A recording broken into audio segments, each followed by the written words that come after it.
নিচে খাদ্য কোনো কিছু যেন না একদম একদম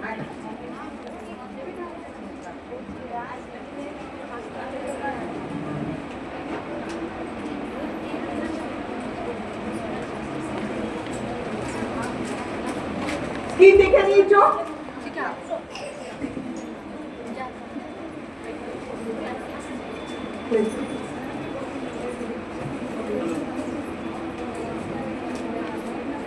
হ্যালো, গুড মর্নিং পুরুলিয়া। কেমন আছেন সবাই? ভালো ম্যাম। ম্যামের ওয়াশ হয়ে গেছে কমপ্লিট, ড্রাই হবে সেকশন ওয়াইজ ক্রিম অ্যাপ্লিকেশন হবে, ঠিক আছে? আমাদের এমজি প্রফেশনাল আছে শ্যাম্পু রয়েছে, আমরা সেটা দিয়ে শ্যাম্পু করব, ঠিক আছে? দেখাচ্ছি দেখাচ্ছি আপনারা যদি পিউরিফাইং শ্যাম্পু থাকে পিউরিফাইং শ্যাম্পু দিয়ে করতে পারেন, যদি পিউরিফাইং না থাকে তখন আপনার কাছে যে কোনো আমাদের প্রফেশনাল যে কোনো শ্যাম্পু দিয়ে করতে পারেন, কোনো অসুবিধা নেই। প্রথম শ্যাম্পুটা আর শ্যাম্পু আজকে একবারই হবে, খুব তাড়াতাড়ি আমাদের পিউরিফাইং শ্যাম্পু লঞ্চ করবে। দেখে নিন ম্যাম, এমজি প্রফেশনাল শ্যাম্পু। এটা স্মুথনিং এর পোস্ট কেয়ার শ্যাম্পু, আমরা এটা আপাতত ইউজ করছি। এটা ক্ল্যারিফাই নয়, ক্ল্যারিফাইটা আমাদের কাছে এসে গেছে বাট এখনো অ্যাভেলেবল হয়নি, লঞ্চ হয়ে গেছে, আপনারা পেয়ে যাবেন খুব শীঘ্রই।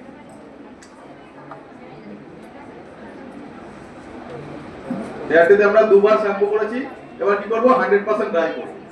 100% ড্রাই করে যদি হেয়ার ব্লো ডাই কেউ যদি মনে করেন ব্লো ডাই করে অ্যাপ্লাই করবেন করতে পারেন, হ্যাঁ 100% ড্রাই।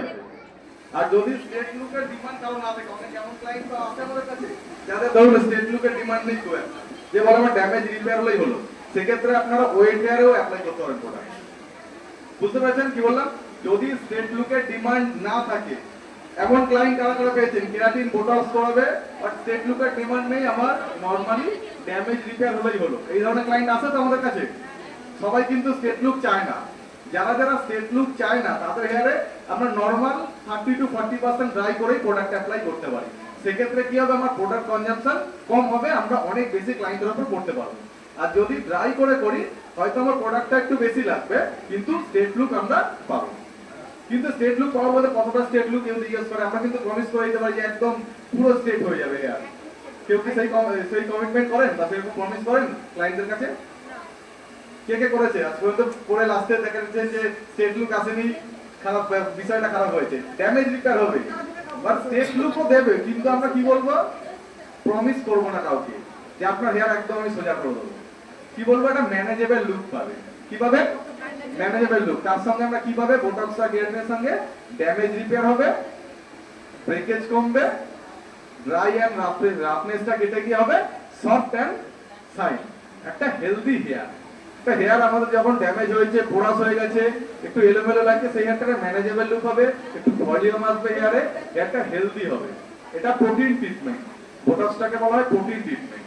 ম্যাম হয়তো যেমন আগে বোটক্স করা হবে স্কিনে, আর প্রথমে বোটক্স কিন্তু হেয়ারে আসেনি, প্রথমে বোটক্স করা হবে স্কিনে, তারপরে হেয়ারে। হেয়ারে কিসের জন্য? এজিং হেয়ার, যে হেয়ারটা অনেক এজ হয়ে যায়, স্পিটেন্স চলে আসে, ড্যামেজ হয়ে যায়, হ্যাঁ। আর বোটক্সটা কিন্তু এজেড মানুষদের জন্য হেয়ার স্কিনে হতো আগে। আমি তো খুব বললাম, আমি স্কিনের নই, তাও একটুখানি বললাম। বোটক্স হচ্ছে যেগুলো তোমার, বোটক্স সাধারণত ফিল্ম স্টাডিরা করে, যেগুলো তোমার আনইভেন রয়েছে সেগুলোকে ইভেন করবার জন্য। কিন্তু আমি বারণ করব কোনো ইনজেক্ট করবে না, দুটো জিনিস করবে না, সেটা হচ্ছে ফিলিংটা না জেনে কেউ ফিলিংয়ে করবে না। যারা ফিলিং করছো তারা জানো না, আমার যদি সময় থাকে আমি হোয়াটসঅ্যাপ নাম্বার দিয়ে দেবো, আমি তোমাদের বলবো যে ফিলিং এর কি ক্ষতি করে। ইয়েলো পিল আছে, এমনি পিল আছে, নরমাল পিল আছে। ইয়েলো পিল একদম স্কিন যদি না ভালো করতে পারো আরো বেশি ড্যামেজ হয়ে যাবে, কিন্তু হাইড্রাতে কিন্তু তা নয়। হাইড্রা যেহেতু তোমার নরমাল একটা ফেশিয়ালি, আমরা প্রত্যেকটা ইকুইপমেন্ট যেগুলো করছি সেগুলো তোমরা বাড়ির সব হাতেই করা যায়, যেমন স্ক্রাবিং, যেমন জেল মাসাজ, যেমন সিরাম মাসাজ, যেরকম মাসাজ করছি সব খালি মেশিনে হচ্ছে। তাহলে আমরা কতটা কি, এখন তো যুগ পাল্টেছে, তাই না? আগে আমরা কি খেতাম, বিরিয়ানি খেতাম রোজ, জানতোই না, এখন ঘরে ঘরে বিরিয়ানি সারাক্ষণ জোম্যাটোতে দিচ্ছে, তাই না? আগে আমাদের ডাল আর আলু সেদ্ধ মা মেখে দিত, সেটাই খেয়ে নিতাম। এখন তুমি কোনো বাচ্চাকে মেখে খাওয়া তো দেবে তোমায় চাপকান ঘুরে, ভাগ করে উঠবে নে খায়গা আমি খাবো না এই জব। হ্যাঁ, সুতরাং যুগ যত পাল্টাচ্ছে তাহলে আমরা হাতে যে ফেশিয়াল গুলো করি সেটা লোকে আর নিতে চায় না। যত তুমি মেশিনারি করবে তত ভাববে দারুণ হচ্ছে, কিন্তু এটা যেটা এই হাতের যে মজা সেটা যারা করে তারা জানে যে হাতের ফেশিয়ালের যা মজা তাতে কিন্তু স্কিন তোমার কোনো রকম ক্ষতি হবে না, কিচ্ছু না। আর এটা যদি না জেনে কেউ করো তাহলে কিন্তু স্কিন কিন্তু লুজ হতে শুরু করবে। যেহেতু তোমরা আমার মেয়ে, আমি তোমার নেগেটিভ গুলো বলে দিচ্ছি, এই কারণে তোমরা জেনে থাকবে, কাস্টমারকে জানতে দেবে না। কাস্টমার তোমার দারুণ হবে বলে বুঝিয়ে নেবে। তাহলে একটা হাইড্রো ফেশিয়াল মিনিমাম 1200 থেকে 1500 টাকা নিতেই হবে। তুমি বলবে এটাতে ক্ষতি হবে? এটার সাথে কি ফ্রি দেবে? আইব্রো। 50 টাকার আইব্রো ফ্রি দিলে দেখবো হাইড্রো ওই ফ্রি এর জন্য হাইড্রো ফেশিয়াল করতে যাবে কাস্টমার। ওই 50 টাকা ফ্রি কি হচ্ছে ওর ভেতরে ঢুকে যাবে। তার দেখো জল খাইয়েছি, চাউল দেবো বা হয়ে যায় বাড়িতে কিছু দাও, কিছু দাও।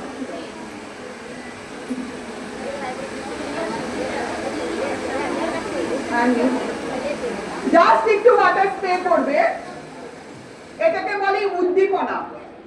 স্কিনটাকে আমি কি করলাম, ঘুমিয়েছিল যে এবার আমাকে নিয়ে কাজ করবে, ওকে আমি জাগিয়ে দিলাম। ওকে আমি কিন্তু আগে জল খাইয়েছি, ঠিক আছে? এবার যেটা করব, হাতে গ্লাভস পরে নেবে, নিয়ে আমাদের যে ক্লেনজিং মিল্ক আছে, সবাই তো ক্লেনজিং মিল্ক ইউজ করো, আমাদের যে ক্লেনজিং মিল্কটা আছে সেটা জাস্ট হাতে ঢেলে দিবে। স্কিনে যখন দেবে তার আগে একটু দিয়ে দেবে।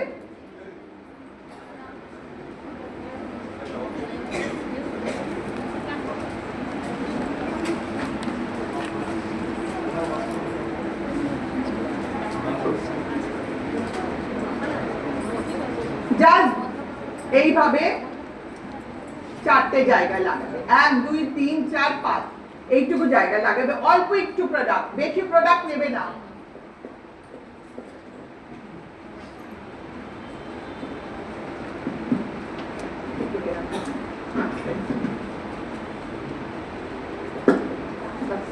হ্যালো, আমাদের ন্যানোপ্লাস্টিয়ার মডেল আমরা চুজ করেছি। তো ম্যামকে একটু স্টেজে রাখো। ম্যাম একটু স্টেজে আসুন প্লিজ।